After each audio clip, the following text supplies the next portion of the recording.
que Tainá Moreira vai ser removida, saiu da reunião, pronto, agora iniciou a gravação, ok. E ela pode entrar na sequência. Não sei por qual razão o Google Meet fez essa solicitação. Bem, gente, estamos avançando aqui pelo capítulo 7, vamos finalizar o capítulo 7, onde a gente discutiu conceitos de democracia, cidadania e direitos humanos. Então vamos para a parte 4. Vocês tiveram algum questionamento em relação às videoaulas anteriores que a gente trouxe? Alguma dúvida, alguma curiosidade, algum tema que vocês queiram pautar agora no começo desse encontro, antes da gente avançar pela última parte, que a gente vai discutir a cidadania no Brasil e... Só permitindo aqui a entrada. Cidadania no Brasil, o conceito de direitos humanos. Então, caso vocês tenham algum questionamento, vocês podem colocar para que a gente possa tentar aí na nossa interação aqui, na nossa conversação, poder tirar todas as dúvidas que vocês tenham. Certo? Bom, professor, eu acabei percebendo uma coisa. Pois não, Eduardo. Assim, a gente sempre tem essas coisas, a gente vê na internet essas disputas políticas, pessoas defendendo que um regime político é melhor do que o outro, um é pior do que o outro. Eu percebi que nenhum deles é perfeito. Eu acho que as pessoas Exato. deveriam entender isso. Não existe nenhum regime político que seja perfeito, todos eles têm falhas. Alguns possuem falhas menores, alguns possuem falhas maiores. Alguns só funcionam na teoria, colocá-los em prática é muito mais difícil. Não vou querer citar nada para não incitar discussões aqui, mas existem. Foi uma coisa que eu percebi. Não existe um regime político melhor do que o outro ou pior do que o outro. Exatamente, Eduardo. Você foi num ponto importante da nossa reflexão. Primeiro que a perspectiva ideal, né, teórica, quando ela é posta em prática, ela apresenta aí uma série de problemas, uma série de problemáticas. Então, eu tenho uma teoria e aí muitas vezes eu quero pôr em prática. E aí tem várias contingências, né, várias questões aí que atravessam essa implantação de uma determinada experiência. Então, mesmo a democracia, né, que a gente tem aí como um conceito-chave para pensar aqui o contemporâneo, ela é atravessada por uma série de questões. Então, por exemplo, nós vivemos num regime democrático. Esse é um questionamento que se faz. O Brasil é um país democrático, né? Todo mundo tem a mesma possibilidade. É uma coisa que a gente vai discutir na aula de hoje, tá certo? Formalmente, nós estamos dentro de uma democracia, né? De um Estado de direito, democrático de direito. Mas será que a gente consegue exercer em sua plenitude? Esse é um questionamento que a gente faz no decorrer da aula. A gente vai estar discutindo isso, tá? Então, fiquem à vontade. Muito bom, Eduardo, sua colocação. É isso mesmo. E a sociologia ela está aqui para sondar e pesquisar como está funcionando essas coisas, né? Vendo da perspectiva da ciência, né? Como é que isso tem se dado na realidade. Então a gente segue com essa imagem da Anita Malfatti, essa pintura que eu acho muito interessante, né? Ela vai ser a última vez que a gente vai estar com ela aqui nesses nossos slides, tá? Então, gente, há uma vinculação direta entre o conceito de democracia, cidadania e direitos, tá certo? Esses três conceitos, eles têm que estar interligados para que a gente possa pensá-los, tá? Então, uma sociedade ela será tanto mais democrática, né, à medida que os direitos de cidadania se ampliarem para uma quantidade maior de seus membros. Então, a democracia, numa sociedade profundamente desigual, ela fica capenga, porque nem todo mundo consegue exercer, né, a sua participação, né, colocar a sua perspectiva quando a gente vive numa sociedade profundamente desigual. Tá? Então, certamente, aquela pessoa que tem condições, né, materiais, né, condições também culturais, digamos assim, ela tem uma maior possibilidade de participação nas decisões do que aquela pessoa que vive numa situação de penúria, numa situação de dificuldade, tá certo? Então, porque ela acessa alguns espaços de poder, nas relações de poder, ela tem maior possibilidade de estar atuando. Tá? Então, esses três conceitos, eles têm que estar unidos, né, para pensar cada um deles, tá certo? E aí eu trago esse sociólogo inglês, T.H. Marshall, né, que ele vai falar dos três passos para uma democracia. Né? Ele vai dizer que isso é uma perspectiva linear. Primeiro, a gente desenvolveria os direitos civis, com as liberdades individuais, né? Com a possibilidade que a gente tem de pensar e de se expressar de maneira autônoma, né? A famosa liberdade de expressão, a liberdade de ir e vir, né? O poder de constituir associação, da gente poder conversar, se reunir em grupos. Então, essa possibilidade que a gente tem, que em determinado momento da nossa história foi negado, né? Firmar contratos comerciais, né? Essas questões, todas elas estão no âmbito do direito civis. Na sequência, né, viriam os direitos políticos, né, que estabelece que a gente possa participar enquanto indivíduo das relações de poder que estão presentes, tá certo? Em uma sociedade. Então, em especial, a gente pode escolher os nossos representantes, né? A gente discutiu nas aulas passadas a questão da democracia representativa, né? Que a gente escolhe um representante que, a priori, nos representaria no parlamento, né? Ela traria as nossas demandas, mas a gente vê que nem sempre é assim, vocês podem constatar isso, tá? Então, direitos políticos têm a ver com isso, nas relações da distância de poder, na questão de poder votar. Até um tempo atrás, as mulheres não podiam votar, não é isso? Relativamente recente, tá? No século passado. Vocês podem se candidatar a qualquer cargo, tipo elegível, mas se eu quiser me candidatar, eu tenho a mesma possibilidade de ganhar do que aqueles e aquelas políticas que já estão vivenciando a demanda política, ou eu tenho a mesma possibilidade de concorrer a um cargo em patamar de igualdade com um industrial, com um empresário.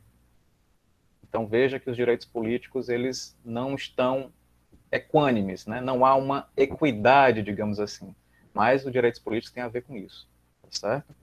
Direitos sociais, aí já são demandas essenciais da sociedade, né? A construção de uma vida digna, tá? Isso está previsto no primeiro artigo da Declaração dos Direitos Humanos, né? Uma vida digna. Então, o Estado ele deveria garantir essa vida digna às pessoas, né? Será que ele garante essa vida digna às pessoas? Então, uma vida digna a partir de padrões de bem-estar coletivamente estabelecidos. Quais seriam esse bem-estar coletivamente? O pleno emprego, né? As pessoas terem possibilidade de emprego, a educação de qualidade, saúde de qualidade, possibilidade de lazer, de moradia. Tudo isso está dentro do aspecto dos direitos sociais, certo? Então, para T.H. Marshall, esse sociólogo inglês, haveria aí uma linearidade, né? A gente conseguiria garantir os direitos civis, na sequência os direitos políticos, os direitos sociais, mas a gente vai ver, aquilo que o Eduardo trouxe no começo, que nem sempre se coloca em prática da forma como é pensado. Então, há nações, há países onde, né, os direitos civis eles estão comprometidos, mas têm uma melhor condição de direitos sociais, né, alguns que não têm direitos políticos. Então, veja que não é algo linear. Se alguém estiver falando no chat, por favor, expressem, alguém pode dizer e dizer qual é a questão, porque eu não estou conseguindo visualizar, tá certo?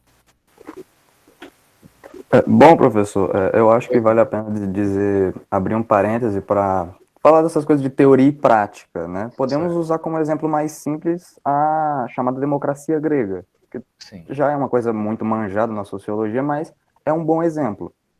Na democracia grega de Atenas, os cidadãos tinham pleno poder nas decisões políticas.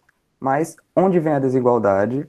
A desigualdade vem no fato de que nem todo mundo era considerado cidadão. Exatamente. Teoria e prática. Uhum.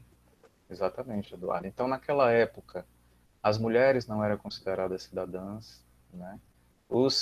As pessoas escravizadas não eram consideradas cidadãs, né? Apenas aquela elite, digamos assim, eu não gosto nem desse termo elite, mas apenas aqueles, né, que detinham poderes um pouco mais eminentes, eles tinham a capacidade de estar ali na ágora, né, de estar discutindo, de estar trazendo as questões. Então, realmente, você tem razão, né? E aí, aos poucos, a gente vai aprimorando, né? Tudo bem, Lívia, sem problema, não se preocupe não. Pode ficar à vontade. Muito bom, Eduardo. Obrigado aí pela lembrança, que é uma temática que já atravessou essa nossa discussão desse capítulo, né? E você traz tão bem agora para poder pontuar. Então, o conceito de cidadania está em permanente construção, tá, gente? Ainda dialogando com a fala do Eduardo, né? Então, a democracia grega daquela época, ela não conseguia abarcar uma quantidade maior de pessoas. Então, aos poucos foram se introduzindo outros elementos naquele conceito de democracia, né? No conceito de cidadania, de quem é que seria o cidadão. Pois a humanidade está sempre em luta por mais direitos, né? Por uma melhor condição de vida, né? Uma maior liberdade, melhores garantias individuais e coletivas, tá certo? Então é um conceito que ele não está sem acabado, diga assim, pronto, é isso. Vai surgindo outros elementos contemporâneos, a partir das vivências que a gente tem vivido na atualidade, que vai incrementando o conceito, tá certo? Então, ela é um conceito em construção, ele é vivo. tá? A divisão entre direitos civis, políticos e sociais, aqueles que a gente tratou, ela não deve levar a perder de vista uma característica intrínseca dos direitos humanos, que seria a indivisibilidade. Então, para que a gente consiga, né, realmente atentar para aquele conceito de direitos humanos, é imprescindível que a gente não divida esses direitos, tá certo? Que eles possam ser exercidos ao mesmo tempo, tá certo? Então, direitos humanos, né, assim, uma vivência prática por meio das leis das nações, dos países, que não atentam para os três níveis aí de direitos, né, ele é capenga, né, ainda está em formação, ainda está em construção, ou, como disse o Eduardo no começo, ele é imperfeito, né, como os regimes são imperfeitos, né, como as nossas leis ainda são imperfeitas, tá certo? Então, a gente tem que pensar numa perspectiva da indivisibilidade, né, de não dividir esses três direitos. Ele não pode ser exercido de forma parcial ou fragmentada, tá bom? E aí, gente, é claro, né? A ideia de direitos, ela pressupõe também uma contrapartida de deveres, né? Então, uma vez que os direitos do indivíduo são condicionados ao cumprimento dos seus deveres, é importante que a gente atente para isso. Agora, é mais fácil o Estado estar atento o que diz respeito aos nossos deveres, ao que a gente precisa fazer, ou estar atento aos nossos direitos, né? Por isso que a gente fala tanto em direito, porque os deveres, eles são bem, digamos assim, observados pelo Estado, né? Então a gente precisa pagar nossos impostos, né? A gente não pode incorrer em crimes, a gente precisa estar atento aos deveres nossos, porque senão o Estado ele vai lá e causa uma coerção, causa uma sanção, né? Alguma punição nesse sentido. Agora, os direitos, quando eles não são realizados, muitas vezes eles ficam ali, né? Passam batido, as pessoas muitas vezes não sabem que têm seus direitos, né? Então, por isso que, às vezes, parece que tem uma maior visibilidade em cima dos direitos, né? E como se os deveres, o Estado não atentasse, mas não é bem assim, né? Basta que a gente descumpra qualquer norma, qualquer regra, para a gente ver como a gente precisa estar atento aos nossos deveres, né? O Estado está bem atento a isso, tá? E aí o Estado, ele, por sua vez, ele tem o dever de garantir os direitos humanos, protegendo contra as violações, embora em muitos casos ele próprio as cometa, desrespeitando a Constituição, não é isso? Então o Estado ainda hoje, ele pode cometer tortura, por exemplo, né? E vai de encontro à ideia de direitos humanos, pode praticar algum agente do Estado tortura, né? Ou mesmo assassinato, né?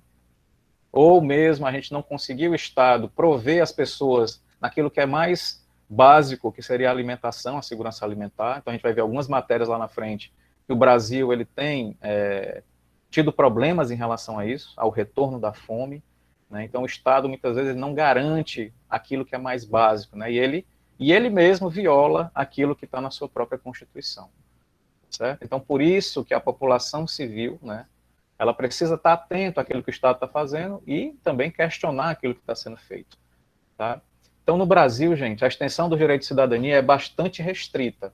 Por quê? Porque tem pessoas em situações muito difíceis, né?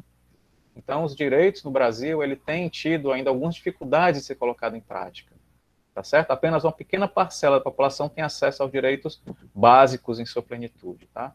Tem sempre alguma falha, tem sempre alguma questão que a gente precisa ainda estar mais atento. Por exemplo, a violência contra a mulher. Tá? Eu trago essa imagem. Se vocês atentarem para os jornais, é cotidiano as matérias, né, de mulheres sendo mortas por seus companheiros, seus maridos, seus namorados, né, num nível assim que é assim, aterrador, assustador. Né? Então, é uma questão que o Estado deveria, né, garantir essa integridade física das mulheres, que tivesse mais facilidade, né, para que a gente pudesse atentar. Alguém levantou a mão? Alguém falou alguma coisa? Eu ouvi aqui um barulhinho. Vai lá, Eduardo. Sobre essa parte da violência contra a mulher, o Estado ele pode até alegar que ele tem medidas protetivas, e aí é mencionado a Lei Maria da Penha. Mas quantas vezes você realmente viu alguém sofrer as consequências previstas nessa lei? Porque o que é que acontece? A Lei Maria da Penha, ela só funciona de verdade se a mulher denunciar, se houver uma denúncia formal. O problema é que a maioria dessas agressões, elas são omitidas. Elas ficam escondidas e o agressor, ele nunca vai ser realmente punido. Porque não é uma lei feita para investigar. Ela é uma lei que quer que a vítima mesmo apresente tudo o que é necessário só para ela aplicar a punição. Vai lá, Lívia. Pode falar, Lívia. Bom dia. E pegando, já conectando com a fala dele, que às vezes até quando denuncia, a justiça não é feita, que eu já vi casos de uma conhecida minha denunciar a agressão e desacreditarem dela, em vez de irem atrás do agressor, duvidarem da fala dela e, vamos dizer assim, desvalorizar a violência que ela sofreu. Então, até também as denúncias também não são feitas por medo, ameaças muito sérias. Essa minha conhecida, ela foi ameaçada por muito tempo para não denunciar. O agressor dela ameaçava prejudicar a família dela, os irmãos dela. E quando ela denunciou, ela ainda foi desacreditada. Então tem muito isso de se você é desencorajado a denunciar e quando você denuncia, você não é ouvido adequadamente. Muito boa colocação, Lívia. Sem dúvida. Isso que você está descrevendo é uma falha do Estado. Não é? Eu não posso esperar que a mulher ela faça uma denúncia formal, primeiro pelo medo que a Leandra está trazendo aqui. Realmente existe o medo, existe às vezes a dependência econômica, às vezes tem filhos envolvidos, né, no sentido de que a mulher ela tem receio de perder aquilo que provê, além mesmo do medo da violência física, mais do que já está sofrendo. Então, realmente o Estado, Lívia, precisaria estar atento a essas questões, já que a gente tem tantos casos, né, um número de notificações gigantesco. Vocês podem abrir o jornal Diário do Nordeste, o Povo, pesquisar, fazer uma pesquisa simples, ou mesmo no Google, né? Homem mata mulher. Vejam, eu encontrei 2 matérias para trazer para vocês aqui dessa semana, gente. Da semana passada, 2. Tá entendendo? Que alçou o jornal, que chegou no jornal. Então, realmente, né, vejam como ainda o Estado é falho na garantia dos direitos humanos, tá certo? Na garantia dos direitos da integridade física, tá? Então, vocês têm razão. Tem uma série de elementos aí. A gente não pode julgar, inclusive, a mulher, porque não faz a denúncia. Vocês não sabem o que é uma casa, né, marcada pela violência. Há uma série de fatores aí. O Estado ele precisa acolher, tá certo? Então, vamos lá. Eu trago essa charge aqui do Laerte, né? Que a gente possa ser uma voz, né? Ser uma voz pela integridade física das mulheres, contra a violência, tá certo? Se colocar, vocês mulheres também não permitirem serem maltratadas em nenhuma hipótese, né? Nem verbalmente, muito menos fisicamente, tá certo? Então vocês fiquem atentas a esses sinais, tá? A essas 2 matérias que eu trago para vocês. Uma é do dia 11, há 2 dias atrás, não é isso? Nós estamos no dia 13. Aqui no dia 11, homem mata mulher e se mata dentro do carro da família em Crato, interior do Ceará. A Delegacia de Defesa da Mulher na cidade está à frente das investigações. Esse aqui foi no dia 4 de maio, embaixo foi lá em São Paulo. Homem mata mulher, filha e enteada no interior de São Paulo. Essas matérias, a gente pode pensar assim, professor Diego, isso é pontual. Isso não é, gente. É uma coisa estrutural, né? Tem a ver com a formação machista, né? Tem a ver com a submissão da mulher a uma lógica machista e patriarcal. Então, a gente precisa, o Estado, ele precisa estar atento a isso, tá certo? Ele precisa tematizar isso, fazer emergir, dar visibilidade, certo? E fazer políticas públicas que realmente alcancem, né? O Eduardo fez uma reflexão importante sobre a lei. A gente vai ver, Eduardo, que a lei ela não garante que as coisas aconteçam, mas ela é uma possibilidade que a gente tem de reivindicar, certo? Então, os direitos humanos, gente, ele surgiu, a discussão maior, ali no final da Segunda Guerra Mundial. Por quê? Porque as pessoas, achando que nós já vivíamos numa perspectiva ali iluminista, né, de desenvolver a racionalidade, de desenvolver aquilo que a gente chama de humanidade, jamais imaginou que nós pudéssemos empilhar corpos como tem isso daqui, em 1939 a 45. Então você vê aqui um soldado batendo foto com uma pilha de centenas de corpos aqui empilhado. Então, como é que pode uma sociedade tão racionalizada, né, tão humanizada pelas discussões que tiveram e tudo, fazer uma atrocidade dessa, colocar crianças aqui numa situação difícil. Então, ali em 1948, depois da Segunda Guerra, que causou algo assim, um choque, né, pelo que aconteceu ali na Segunda Guerra, como, por exemplo, colocar centenas de pessoas numa sala e colocar um gás, né, um gás mortal dentro, né, num país da Europa, Ocidental, por exemplo, onde seria a nossa referência de sabedoria, né, que a gente tem. Então, quando aconteceu isso, né, se pensou a ideia da Declaração Universal dos Direitos Humanos. Para quê? Para que haja um diálogo entre os países, né, impedir conflitos, né, por questões políticas, econômicas ou culturais, além de proteger indivíduos e coletividades humanas em situação de vulnerabilidade. Então, essa Declaração Universal dos Direitos Humanos surge nesse contexto, pós Segunda Guerra Mundial, depois das atrocidades que foram causadas naquele espaço. Tá certo? Os direitos humanos, gente, eles são valores universais e inegociáveis, tá? Que visam o respeito mútuo em detrimento dos privilégios restritos a determinados grupos. Alguém quer falar? Sempre isso. Não sabe, porque ele tá errado, eu também não sei. Ah, meu Deus, clicar no link e preencher os dados. Qual você quer? Aí, meu filho, não mandou aí. Bárbara? Não. Você pode desligar o microfone? Pois não, obrigado. Então vamos lá. Os direitos humanos, eles são valores universais e inegociáveis, tá certo? Então ele tem essa perspectiva universal, mas ao mesmo tempo, será que em todas as nações do mundo é possível exercer esses direitos humanos? A gente vai ver que não, né? Mas ele é um precedente para que a gente possa estar pensando aí. Tá? Então visa o respeito mútuo em detrimento dos privilégios restritos a determinados grupos. Por isso, não devem ser pensados com benefícios particulares ou privilégios de grupos elitizados. Tá certo? Alguém falou alguma coisa aí? Peraí. Vai lá, Lívia, pode falar.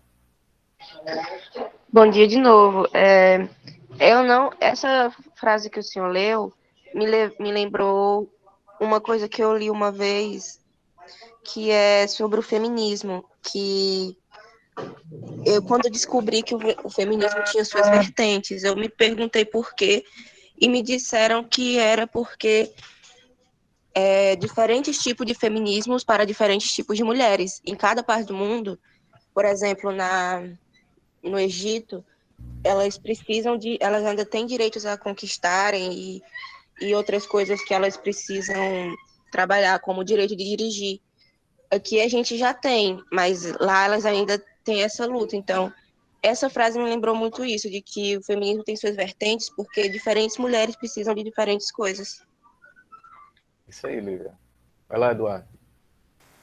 Bom, professor, a Declaração de Direitos Humanos, ela é mais uma das teorias. Ela funciona? Em alguns casos, sim. Basta a gente olhar para o continente africano e nos países árabes, lugares onde os direitos humanos são desrespeitados o tempo todo. Basta a gente olhar para os últimos 100 anos. Vamos olhar para os últimos 100 anos, contabilizar todos, eu vou falar aqui de conflitos bélicos, conflitos armados, guerras, sejam elas internas ou mundiais, ou com alcance continental. Vamos ver quantas cláusulas dos direitos humanos foram desrespeitadas. Eu gosto de citar, o senhor talvez possa pesquisar, um lugar chamado Falúdia. Se eu não me engano, acho que esse lugar fica no Oriente Médio. É um dos maiores exemplos de desrespeito aos direitos humanos dentro de um conflito bélico, principalmente pelo uso de armas químicas, em especial o fósforo branco. Fallujah, se eu não me engano, é uma cidade iraquiana, que estava no conflito lá com os Estados Unidos naquela época, lá da Guerra ao Terror, onde eles invadiram lá, né? E Saddam Hussein, inclusive, foi morto naquele período. Mas você tem razão, Eduardo. Ele é um campo ideal, né? Por exemplo, a gente pensar um conceito universal para o mundo todo, ele é muito complexo de ser. Por isso que a Lívia traz essa questão, né? O feminismo, ele também atenta para questões singulares dos espaços. Por exemplo, Lívia, uma mulher branca, né, que não sabe o que é a vivência de um racismo, uma mulher branca feminista, que quer apenas espaço no mercado de trabalho. Né? Quando você vai ver uma mulher negra, né, em situação de vulnerabilidade, ela não quer só uma questão do mercado de trabalho, ela não quer só votar. Ela quer, quando ela está numa situação de dificuldade, que também sejam garantidos outros direitos sociais, né?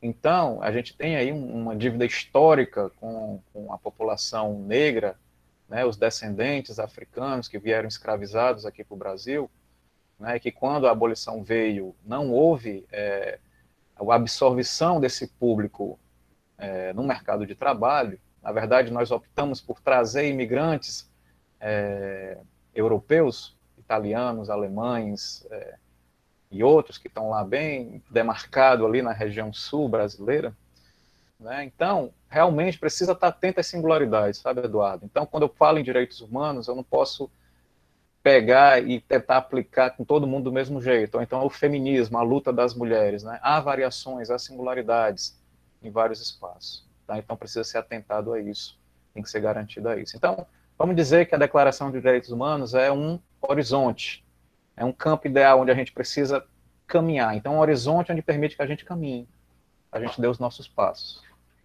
Tá claro isso, gente? Tá tranquilo? Então, fiquem à vontade, tá? Para colocar, às vezes você levanta a mãozinha, eu escuto o som, mas eu não consigo ver. Aí, se quiser falar, pode falar, que a gente vai dar prosseguimento aqui. Então, eu trago aqui a declaração. Tá pequenininho para vocês, mas acho que vocês clicando em cima aumenta. Só para vocês terem uma ideia daquilo que o Eduardo está trazendo também, a Lívia, né? Dessa questão do ideal, né? Assim, está no campo do ideal. Por exemplo, artigo 1º. Todas as pessoas nascem livres e iguais em dignidades e direitos. É isso, gente? Não, né? São dotadas de razão e consciência e devem agir em relação umas às outras com espírito de fraternidade. Não é tão bem assim, né, gente? Agora vocês estão vendo recentemente o conflito aí na faixa de Gaza, acho que foi ontem, Israel e, não sei se é o pessoal do Hamas, né, islâmicos. Então veja que não tem essa fraternidade, esse espírito de fraternidade. Né? E, no entanto, também não são pessoas livres, até porque Israel submete ali também naquele espaço uma situação de dificuldade, né? Palestinos e outras nacionalidades árabes. Então, é como deveria ser, tá certo?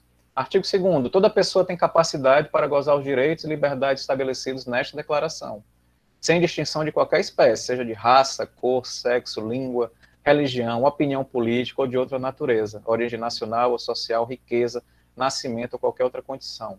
Não é bem assim, né, gente? Há variações, por exemplo, em relação à orientação sexual, em relação à religião, né, em relação à raça, não preciso nem dizer do racismo ainda presente na sociedade atual. Então, são coisas que atrapalham o exercício da democracia, dos direitos humanos, da cidadania, tá certo? E aí, essa declaração, ela está lá como horizonte para a gente. Então, é aquilo que a gente está dizendo aqui. A simples declaração de um direito não faz com que ele seja necessariamente implementado na prática, mas abre espaço para a sua reivindicação. Tá? Então, está lá o pessoal que estava na Primavera Árabe questionando lá as ditaduras no região do Oriente Médio, no norte da África, como aconteceu no Egito, né? Elas estavam com os direitos humanos assim em punho, né? Assim, mostrando que deveria haver mudança naquelas nações, né? Então serviria como uma forma de reivindicação, tá? Estava lá como um horizonte de mudança, de melhora, de participação, né? De respeito às diferenças. Então estava lá como uma possibilidade, uma produção humana, né? Um conhecimento humano, certo? Então, neste sentido, uma das contribuições básicas dos direitos humanos é o fato de estabelecerem que a injustiça e a desigualdade são intoleráveis, tá? E a gente ainda vê muito hoje nesse mundo, tá? E aí, gente, os direitos, eles não são dados de graça. Não é porque os nossos legisladores tiveram uma ideia mirabolante na cabeça, eles tiveram um sonho e resolveram, vamos agora dar direito para essa população. Não é assim que funciona. Tá? Os direitos, eles se dão por muita reivindicação, tá? Por muita luta, por muito questionamento, inclusive por muitas mortes, né? Para a gente hoje estar aqui na escola, tendo direito à educação, muitas pessoas foram para a luta, porque antigamente a educação ela não era um direito, um dever do Estado.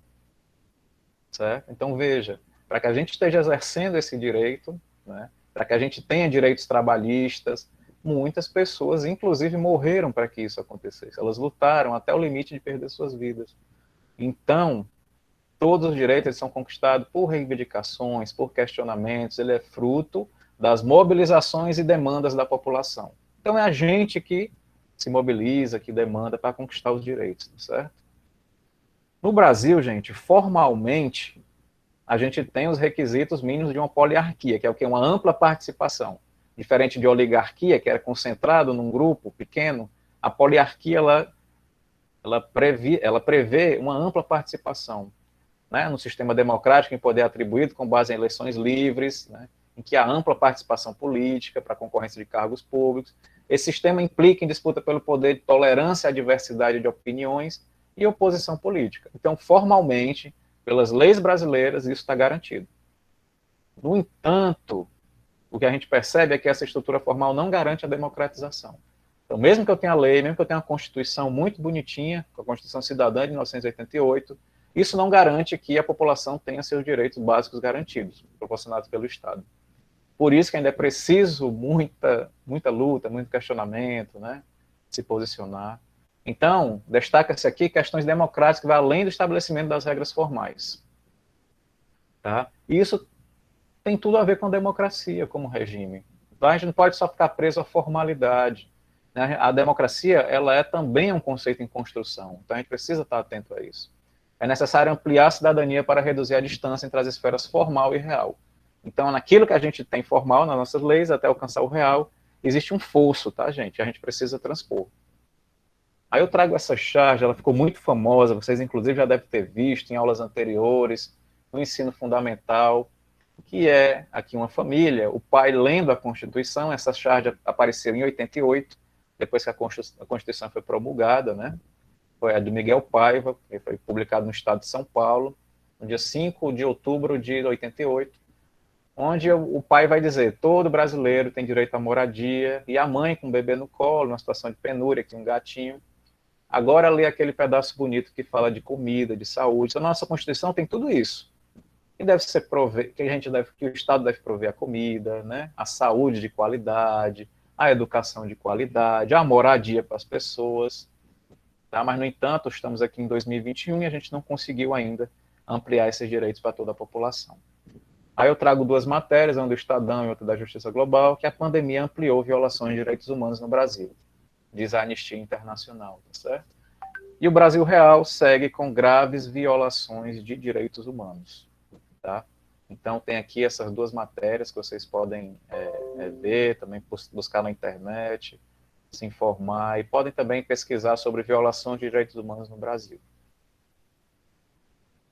Trago mais essas duas matérias, bem recentes, tá, gente? 24 de abril de 2021, 11 de maio de 2021, um do jornal É o País e o outro da CNN Brasil. Vivemos em um Brasil de fome, em que uma parte faz home office e a outra passa fome em casa, devido às dificuldades decorrentes da pandemia. Quem que deve auxiliar essas pessoas? Seria o Estado. Né? Seria o Estado. O fantasma da fome volta a assombrar o Brasil em meio à pandemia. Então, nós estamos voltando a patamares anteriores de pessoas passando necessidade básica, que é o de comer.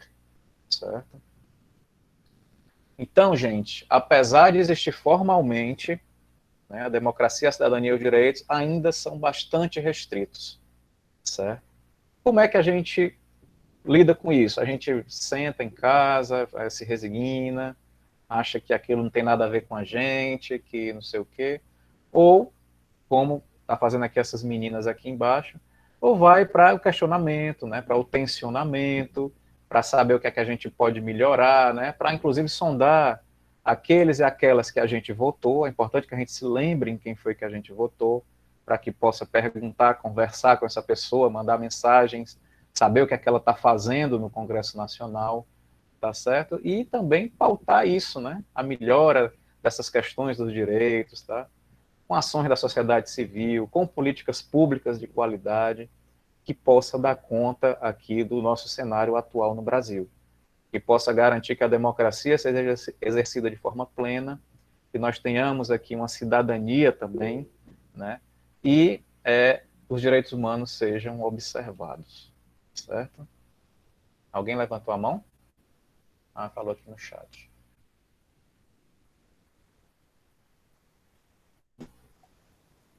Professor, alguém disse levantar uma trend no Twitter. É o seguinte, hoje em dia as redes sociais elas são sim uma boa maneira de manifestar esse tipo de coisa. Claro, elas não têm o mesmo peso de uma manifestação física, mas o Isso. número de pessoas que as redes sociais movimentam é muito grande. E é uma força a ser considerada. Não tenho dúvida nenhuma disso. Não tenho dúvida nenhuma. Ana Luísa, pode falar. Eu falei, mas. Desculpa. Bom dia. Bom dia. É basicamente isso que o Luiz falou, que principalmente agora, no tempo de pandemia, eu acho que esses assuntos estão sendo cada vez mais falados e comentados por um público mais jovem, um público até que não tinha muito conhecimento disso. Isso é bom porque amplia esses assuntos e torna mais importante, tá? Mas também é um pouco ruim, porque tá sendo muito superficial e não tá sendo muito aprofundado, entendeu? Tipo, você colocar debates no Twitter e levantar trends é muito interessante. Só que isso fica muito. Não sei, talvez a pessoa não tá. Tem que ser mais estudado. E não só entrar uma onda, numa moda, entendeu? Uhum. É. Entendi, sim. O que ela tá falando, professor, é que sempre esses movimentos eles surgem, movimentam um grande número de pessoas. E é claro, sempre há as maçãs podres no barril. Então, hoje em dia eu vejo duas coisas nesses movimentos sociais que ocorrem na internet. Um grande número de pessoas e um número tão grande quanto de pessoas completamente ignorantes sobre o assunto, expressando opiniões como se fossem portadores de um diploma. Isso é um Entendi. problema. Pois não, Lívia. Professor. Isso aí que ele falou, ligando também, é que na internet eu vejo que é mais ou menos assim. A parte mais positiva é que a gente consegue espalhar muita informação. A gente consegue educar bastante as pessoas pela internet, publicando, compartilhando um assunto, mas nunca é de uma forma aprofundada. Você nunca vai conseguir ter uma conversa real sobre todas as vertentes daquele assunto numa postagem no teu story do Instagram. Então, quanto menos pessoas sabem, quanto mais ignorantes elas são, mais inteligentes elas se sentem.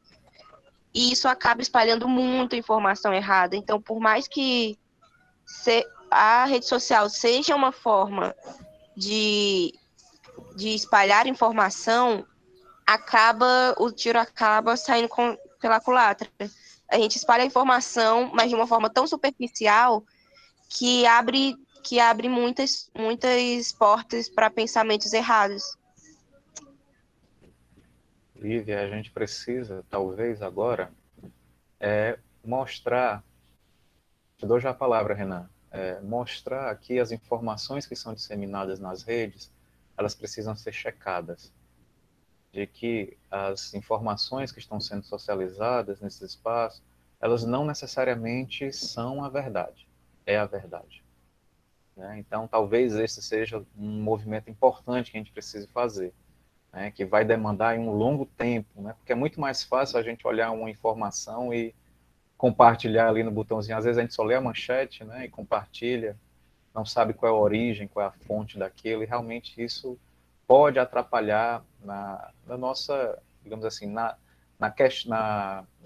debate, né, que você trouxe aqui, né, de dar as pessoas discutindo isso de forma aberta, de forma clara, né. Então, talvez isso seja a ordem do dia. Vai lá, Renan, pode falar. Professor, assim, eu também faço muito parte desses grupos que ficam debatendo na internet sobre esses assuntos. E o que eu vejo muito é que meu pai tem falecido.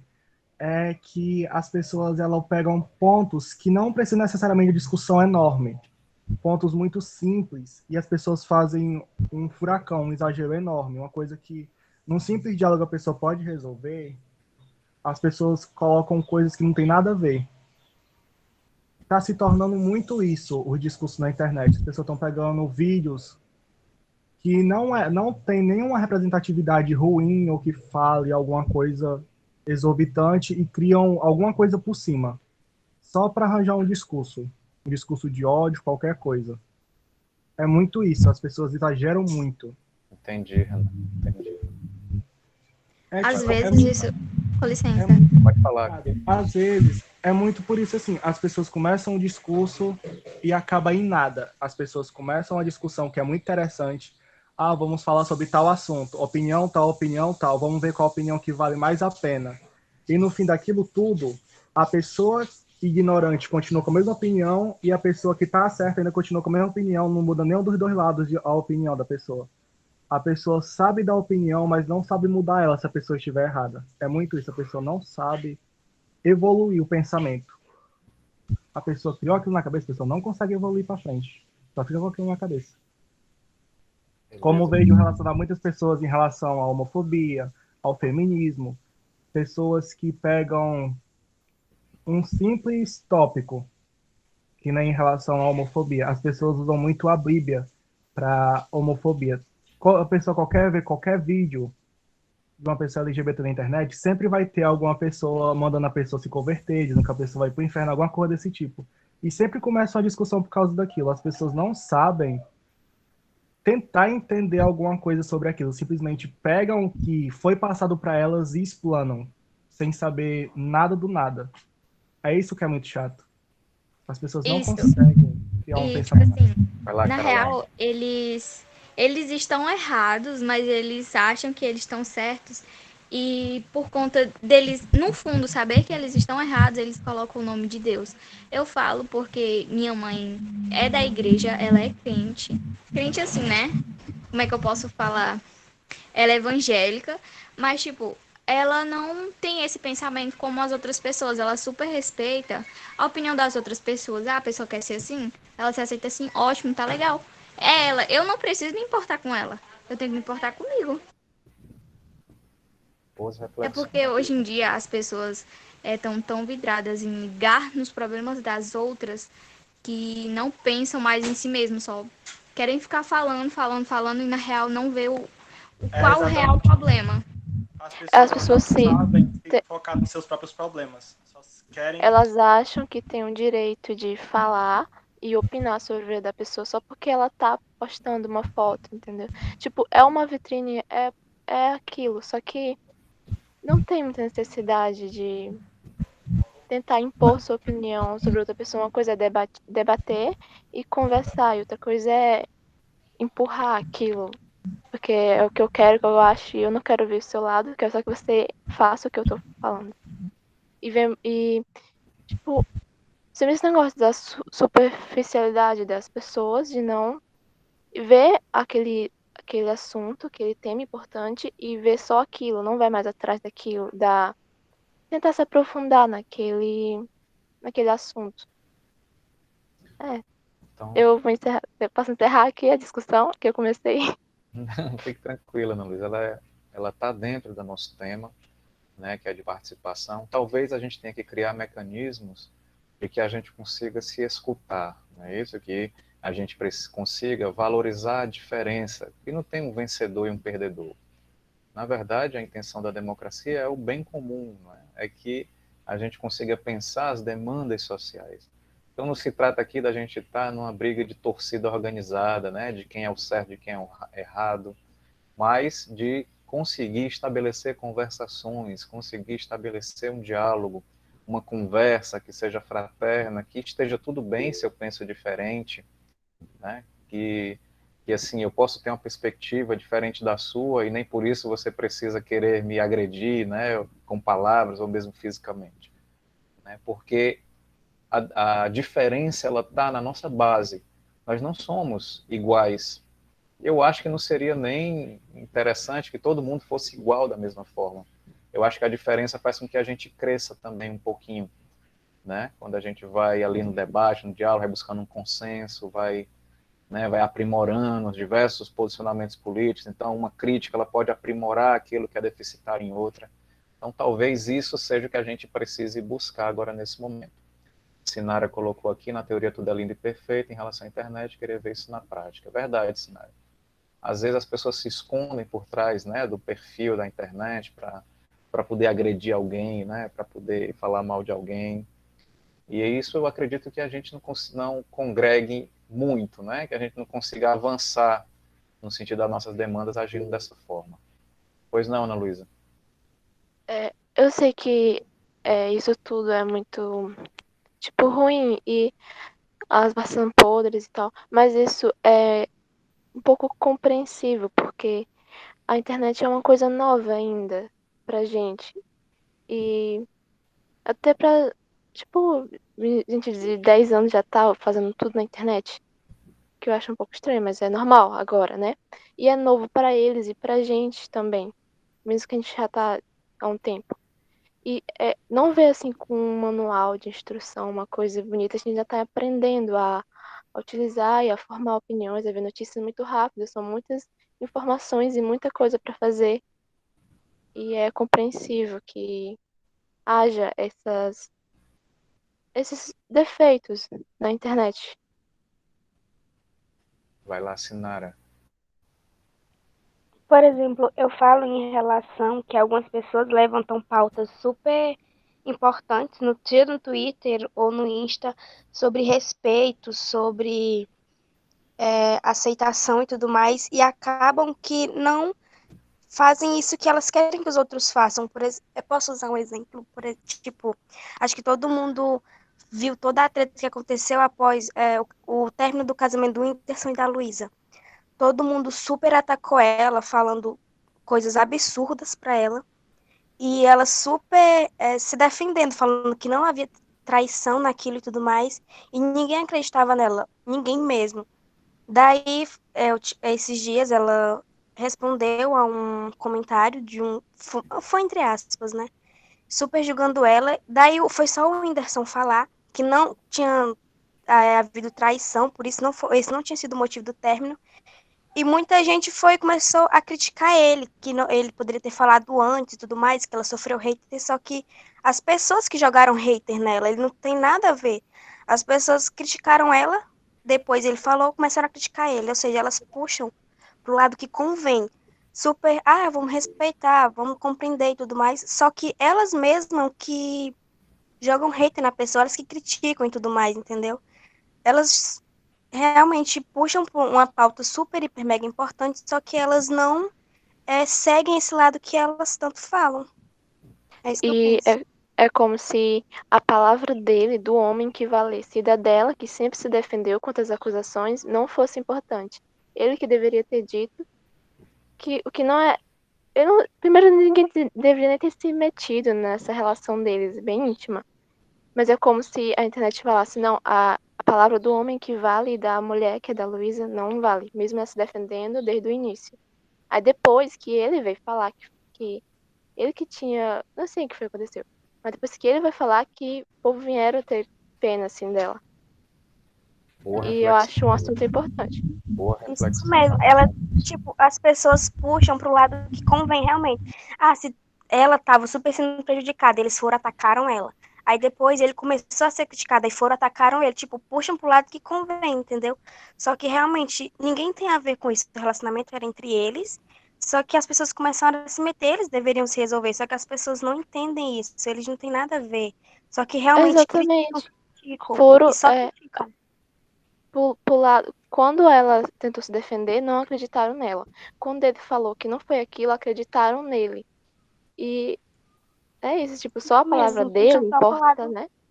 Então vocês Puxam, veem aí puxam só pro lado que convém. nessa fala da Luísa, a Sinara também está trazendo, vocês vejam uma questão de gênero bem clara, né?